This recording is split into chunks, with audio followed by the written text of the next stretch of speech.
ಮಂಗಳೂರು ಬೇಕಳೂರು ರಾಷ್ಟ್ರೀಯ ಹೆದ್ದಾರಿಯಲ್ಲಿ ಬರುವ ಬ್ರಹ್ಮರಕೋಟ್ಲು ಟೋಲ್ ಪ್ಲಾಜಾ ಸಮೀಪದ ಸೇತುವೆ ಮೇಲೆ ಪಾದಚಾರಿಗಳು ನಡೆದುಕೊಂಡು ಹೋಗುವ ದಾರಿಯಲ್ಲಿ ಹಾಕಲಾಗಿರುವ ಸಿಮೆಂಟ್ ಸ್ಲ್ಯಾಬ್ಗಳು ಮುರಿದು ಬೀಳುವ ಹಂತದಲ್ಲಿದ್ದು ಪಾದಚಾರಿಗಳಿಗೆ ಅಪಾಯ ಕಾದಿದೆ. ಬ್ರಹ್ಮರಕೋಟ್ಲು ಸಮೀಪ ಬ್ರಹ್ಮರಕೋಟ್ಲು ಟೋಲ್ ಪ್ಲಾಜಾದವರೆಗೆ ಚತುಷ್ಪಥ ರಸ್ತೆ ಇದ್ರೆ ಪಕ್ಕದಲ್ಲಿರುವ ಸೇತುವೆ ದ್ವಿಪಥ ರಸ್ತೆಯಾಗಿ ಉಳಿದಿದೆ. ನೇತ್ರಾವತಿ ನದಿ ಒಡಲನ್ನ ಸೇರುವ ತೋಡು ಇದ್ದು ಈ ತೋಡು ದಾಟಲು ರಾಷ್ಟ್ರೀಯ ಹೆದ್ದಾರಿಯಲ್ಲಿ ಸೇತುವೆಯನ್ನ ನಿರ್ಮಿಸಲಾಗಿದೆ.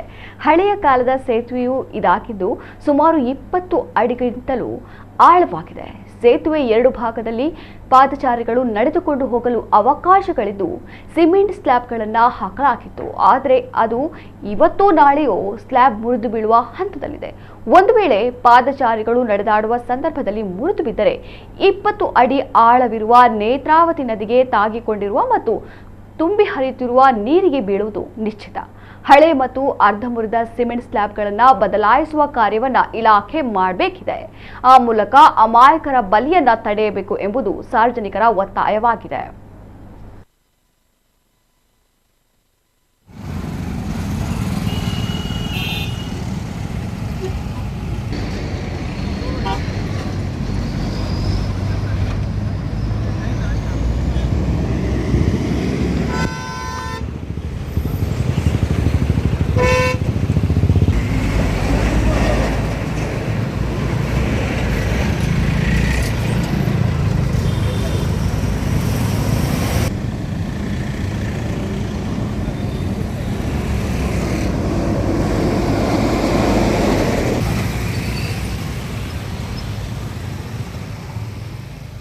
ಒಂದು ಸೇತುವೆ ಉಂಟು.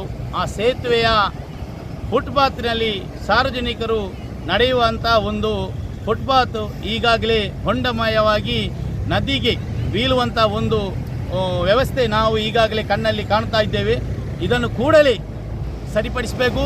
ಅದೇ ರೀತಿ ಈ ಅವೈಜ್ಞಾನಿಕ ಟೋಲ್ ಗೇಟನ್ನು ಇಲ್ಲಿಂದ ಬಂದ್ ಮಾಡಿ ಈ ಭಾಗದ ಎಲ್ಲ ಸಾರ್ವಜನಿಕರಿಗೆ ಇದನ್ನು ಬಂದ್ ಮಾಡಿಸಿ ಈ ಭಾಗದ ವ್ಯವಸ್ಥಿತವಾಗಿ ಸಂಚರಿಸಲು ಅವಕಾಶ ಮಾಡಿಕೊಡಬೇಕೆಂದಲ್ಲಿ ನಾನು ರಾಷ್ಟ್ರೀಯ ಹೆದ್ದಾರಿ ಮಂತ್ರಿಯವರಲ್ಲಿ ಅದರೊಟ್ಟಿಗೆ ರಾಜ್ಯ ನಮ್ಮ ಈ ಭಾಗದ ಮಂಗಳೂರು ಭಾಗದ ಸಂಸದರೊಂದಿಗೆ ನಾವು ಇದನ್ನು ಕೂಡಲೇ ಗಮನಿಸಿ ಇದನ್ನು ಕೂಡಲೇ ಈ ಅವೈಜ್ಞಾನಿಕ ಟೋಲ್ಗೇಟನ್ನು ಬಂದ್ ಮಾಡಿಸಿ ಕೊಡಬೇಕಾಗಿ ತಮ್ಮಲ್ಲಿ ನಾನು ಬೇಡಿಕೊಳ್ತಾ ಇದ್ದೇನೆ. ಅದೇ ರೀತಿ ಇದೊಂದು ಅವೈಜ್ಞಾನಿಕ ಟೋಲ್ಗೇಟ್, ಇಲ್ಲಿ ಸರ್ವಿಸ್ ರಸ್ತೆ ಇಲ್ಲ ಒಂದನೇದಾಗಿ.